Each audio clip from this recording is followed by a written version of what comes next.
Oh ma sœur, tu as les clés de la pureté, de la piété. Oh ma sœur, tu t'es confiée à Allah et son messager. Oh ma sœur, tu as les clés de la pureté, de la piété. A'udhu billahi minash shaitanir rajim. Bismillahir rahmanir rahim. Wassalatu wassalamu ala ashrafil khalq habibi ilahil alamin abil qasimil aminil mustafa Muhammad.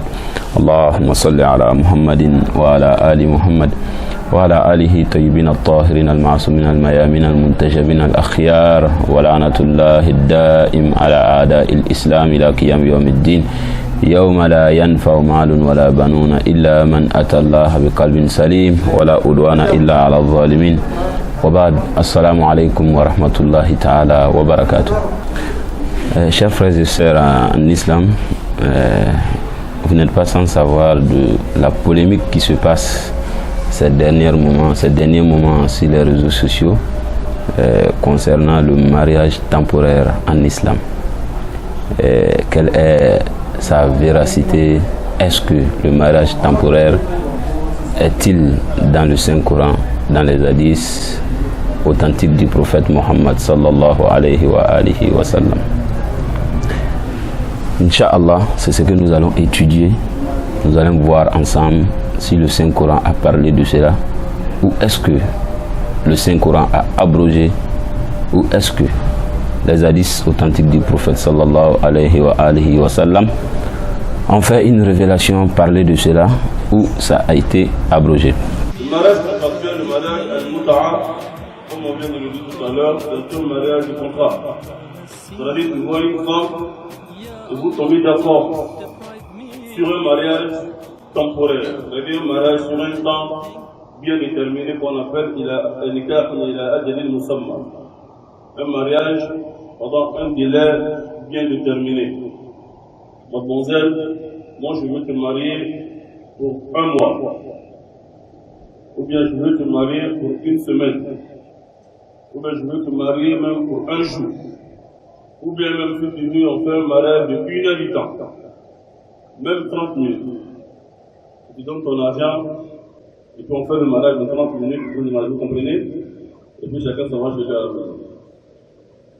Certains savants disent que c'est permis, mais les chiites, les savants chiites, les savants chez nous, Ahlus Sunnah wal Jama'a, chez nous, n'est-ce pas,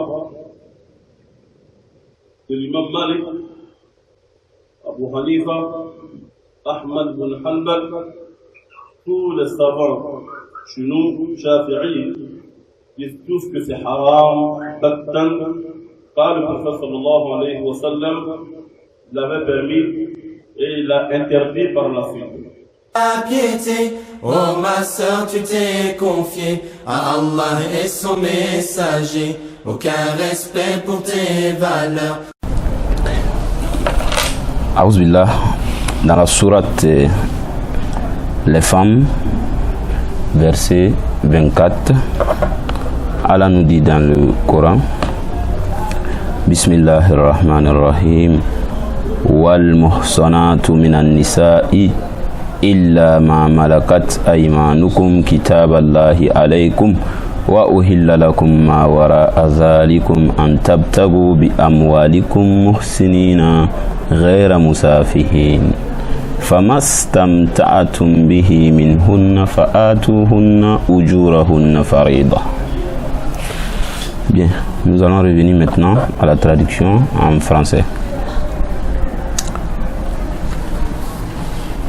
Et les dames, sauf si vos mains vous les avez obtenues comme esclaves en toute priorité, prescription de Dieu sur vous. Hors de cela, il vous est permis de les rechercher à vos dépenses en homme qui conclut mariage non en débauché, entre parenthèses, contrat de mariage. Alhamdulillah Rabbil Alamin. Voilà ce que le Coran a révélé. Le Coran Karim.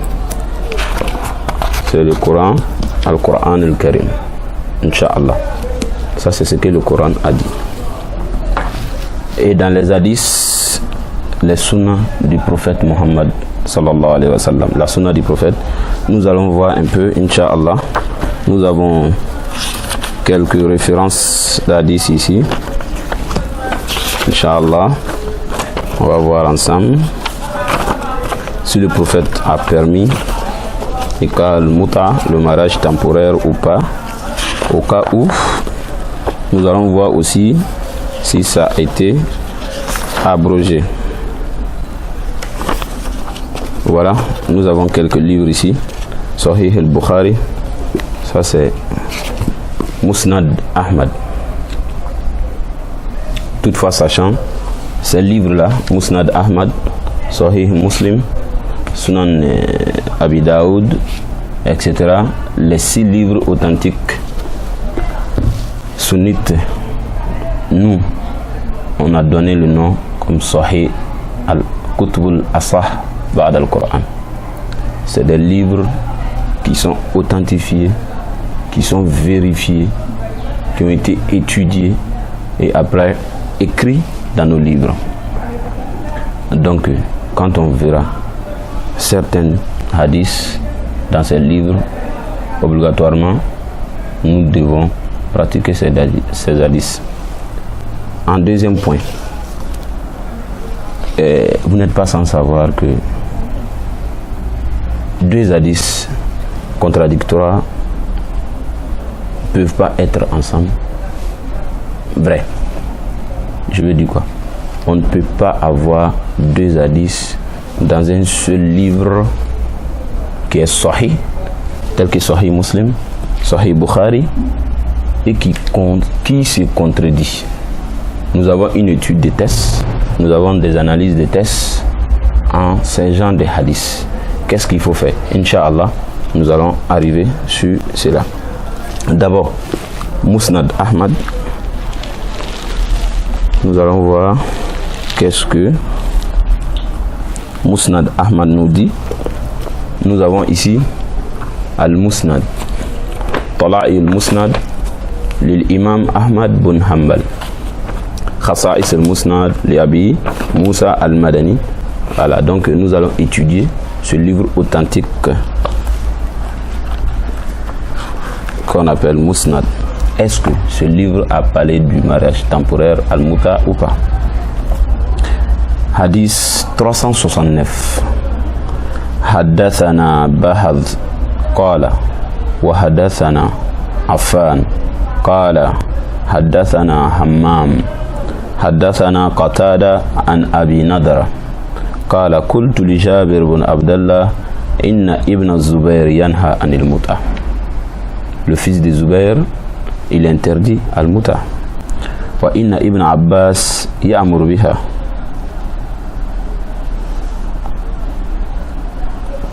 Et Ibn Abbas nous donne la permission de pratiquer al-muta.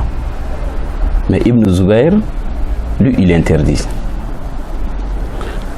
Qala faqala li ala yadi jar al-hadith. Ça a été devant moi. J'ai assisté quand cette causerie se passait. Tamatta'ana ma'a Rasulillah sallallahu alayhi wa alihi wa sallam. Nous avons pratiqué al-muta au temps du prophète Muhammad sallallahu alayhi wa sallam. Qala Affan, c'est Affan qui le dit. Wa ma'a Abi Bakr, et encore au temps après le prophète sallallahu alayhi wa sallam, au temps de Abu Bakr. Falamma waliya Umar khataba nas. Quand Umar a pris les règnes, quand Umar est venu au pouvoir, il a fait un khutbah, un sermon. Il dit Inna al-Qur'ana huwa al-Qur'an. Certes, le Coran reste le Coran. Wa inna Rasulallah sallallahu alayhi wa alihi wa sallam huwa al-Rasul. Et certes, le prophète Muhammad sallallahu alayhi wa sallam reste le prophète. Ce qu'il dit, il a dit. Ce que le Coran a dit, le Coran a dit. Wa innahuma, certes, muta'at al-hajj. Il dit bien innahuma. Huma, ça veut dire quoi? Parce que nous avons 2 sortes de muta. Muta'at al-hajj et muta'at al-nisa. Innahuma, muta'at al-hajj et muta'at al-nisa. Mariage temporaire et le muta qui se passe à la Mecque. muta'atani kanata muta'atani ala ahdi rasulillah. Kanata muta'atani ala ahdi rasulillah sallallahu alayhi wa sallam. Ces deux muta'a étaient purement, parfaitement au temps du prophète. Ihdahuma muta'at al-hajj wa ukhra muta'at al-nisa. L'un c'est muta'at al-hajj et le deuxième c'est muta'at al-nisa. Qui a dit cela? C'est Omar ibn Khattab qui dit réellement ça a été au temps du prophète sallallahu alayhi wa sallam. Et alors, cela était notre premier point et la première preuve qui attestait que Al-Muta existait au temps du prophète et au temps d'Abu Bakr et au temps de Omar. Omar même l'a dit, nous l'avons vu dans Musnad. Ok, nous allons voir maintenant, est-ce que cela est révélé dans d'autres livres encore? Voilà, Sahih Muslim, les hadiths authentiques des musulmans. Voilà, Sahih Muslim l'imam Abil Hussein Muslim bin Hajjaj al-Khushairi al-Naysaburi. Inch'Allah, on va étudier ensemble dans nos livres authentiques. Kitab al-Nikah, voilà, dans le livre du mariage, hadith numéro 15. Wa haddathana al-Hasan al-Hulwani haddathana Abdul Razzaq akhbarana Ibn Juray qala Ata qadima Jabir bin Abdullah mu'tamiran. Jabir bin Abdullah est venu de la Umrah et nous sommes venus fajinahu fi manzilihi, nous sommes venus pour lui prendre des doigts, pour lui saluer comme il vient de la Mecque, il a fait la Umrah. Fasa'alahu al-qawm an ashya, étant un érudit, un savant, quelqu'un qui a eu comme époque avec le prophète, on lui demanda, on lui posa quelques questions. Mais parmi ces questions, thumma dhakarul muta, parmi ces questions figurait le mariage temporaire. Faqala na'am, et bien sûr, exactly, le mariage temporaire. Istamta'ana ala ahdi rasulillah, nous avons fait al-muta au temps de Rasulillah wa Abi Bakr wa Umar. Nous avons fait al-muta au temps de Abu Bakr, au temps du prophète d'abord, et au temps de Abu Bakr et au temps de Omar. Ça c'était un premier point. Encore, le deuxième point, hadith numéro 17. Haddathana dans même Sahih Bukhari, Hamid ibn Umar al-Bakrawi. حدثنا عبد الواحد يعني ابن زياد عن عاصم عن أبي نضر قال كنت عند جابر بن عبد الله فأتاه آت. J'étais chez Jabir et il y a des gens qui sont venus lui voir. فقال ابن عباس وابن زبير اختلف في المتعتين. Ibn Zubair qui interdisait le muta et Ibn Abbas, que tout le monde connaît, un grand érudit de l'islam, lui il donnait la permission de muta. فقال جابر فعلناها مع رسول الله, nous l'avons fait avec le prophète Mohammed sallallahu alayhi wa sallam. Thumma nahana anhuma Umar fa'alnahuma. J'ai dit bien fa'alnahuma. Ça c'est un point. Fa'alnahuma, huma veut dire quoi? Muta'at al-hajj et muta'at al-nisa. Fa'alnahuma ma rasulillah sallallahu alayhi wa sallam. J'aimerais bien m'arrêter ici et poursuivre l'hadith après, mais je vais continuer. Thumma nahana anhuma Umar, et après c'est Omar qui nous a interdit de ne plus faire le mariage temporaire. Falam na'ud alayha, et nous l'avons pas fait, Inch'Allah. Ça c'était la seconde preuve qui prouvait Al-Muta. Et nous allons voir encore, est-ce qu'il y a d'autres livres qui parlent de Al-Muta. Et voilà, chers frères et sœurs en islam, voilà nous qui venons de finir avec la deuxième preuve authentique dans nos livres Al-Asah après le Coran, dans nos livres authentiques après le Saint-Coran. Et voilà nous maintenant, Inch'Allah, avec une troisième preuve qui prouve que le mariage temporaire s'est fait au temps du prophète sallallahu alayhi wa sallam. Voilà le livre Al-Jami' al-Sahih. Al-Jami' al-Sahih l'imam Abi Hussein Muslim bin al-Hajjaj. Ce même Muslim qui rapporte ces mêmes hadiths ici encore, Inch'Allah, qui permettait Muta'at al-Nisa et Muta'at al-Hajj. Et voilà, on y va maintenant. في بطن الكتاب باب النكاح.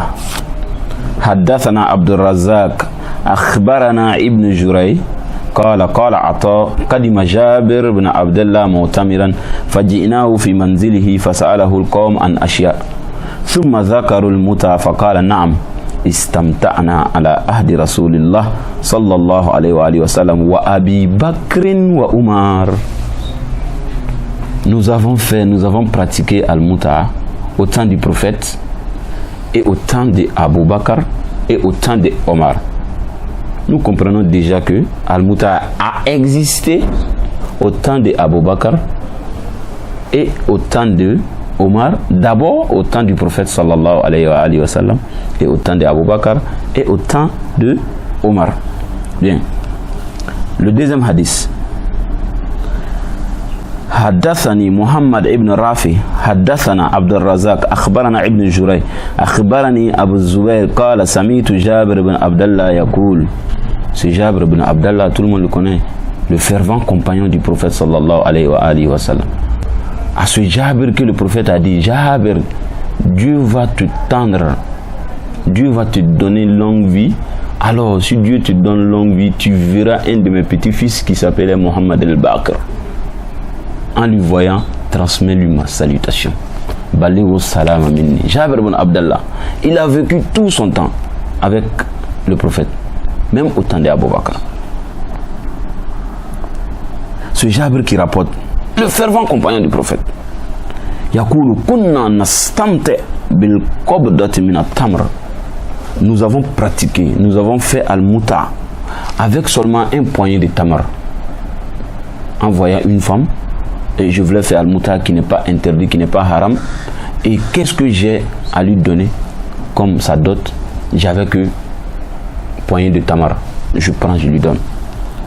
Waddaqiq, et comment on appelle, que ça soit du mil, que ça soit du maïs, que ça soit, etc. Al-ayyam ala ahdi rasulillah, au temps du prophète sallallahu alayhi wa sallam. Sallallahu alayhi wa sallam. Wa Abi Bakr. Après le prophète insuit avec autant d'Abu Bakr, hatta naha anhu Umar fi sha'ni Amr bin Hurayth. Et c'est après que Umar l'a interdit à un propos, à une cause. Inch'Allah, on va en parler à cause de quelqu'un qu'on appelait Amr ibn Hurayth. Et je l'ai dit, mais je vais le répéter. Ces livres que nous avons cités sont des livres authentiques. Al-Jami' al-Sahih sont des livres authentiques de nos frères sunnites après le Coran. Voilà ça. Je crois que Muslim m'a souligné cela. Vous voyez un peu. Sahih Muslim, l'imam Abi Hussein Muslim al-Hajjaj al-Kushairi al-Naysaburi wa huwa thani kitabain. C'est le deuxième des plus grands livres Asah al-Kutub al-Musannafa, des plus grands livres authentifiés, authentifiés après le Coran. C'est-à-dire, si nous ne comprenons pas le Coran, nous pouvons directement se rendre dans les hadiths des musulmans ou Bukhari et nous verrons la véracité de ce que nous ne comprenons pas, Inch'Allah. Alors maintenant, les frères et sœurs en islam, nous allons mettre maintenant en évidence les preuves que s'attachent dessus certains de nos ustaz pour prouver que Al-Muta est interdit en islam. Dans ces mêmes livres, Sahih Bukhari, Sahih Muslim, Musnad, et ces livres que nous avons prouvé la permission de Muta, Inch'Allah. Dans ces mêmes livres, nous allons voir, et vraiment, ça a été souligné, l'interdiction de Muta. Et après, nous allons analyser maintenant, mettre en évidence ces deux preuves et donner qu'est-ce que les savants ont dit quand deux hadiths se contredisent dans un seul livre. Ou est-ce que nous pouvons voir ou nous pouvons trouver deux hadiths authentiques qui se contredisent? Inch'Allah, c'est pour tout de suite. Voilà déjà. Inch'Allah, voilà nous maintenant avec le même livre, Sahih Muslim, qui va prouver encore que Al-Muta était interdit. Mais interdit par qui? Inch'Allah, on va le voir. Nous avons vu ensemble tout de suite qu'Al-Muta a été faite. Le Coran a parlé d'Al-Muta, a permis l'Al-Muta. Ça a été fait au temps du prophète, au temps d'Abu Bakr, au temps de Omar. Et voilà un second hadith qui va parler. Et nous allons mettre en évidence ces deux hadiths. Voilà, je disais bien, Sahih Bukhari, Sahih Al-Muslim. C'est le même livre que nous avons montré, Sahih Muslim. L'imam Abil Hassan Muslim bin al-Hajjaj al-Khushairi al-Naysaburi وهو ثاني كتابين هما أصح الكتب المصنفة.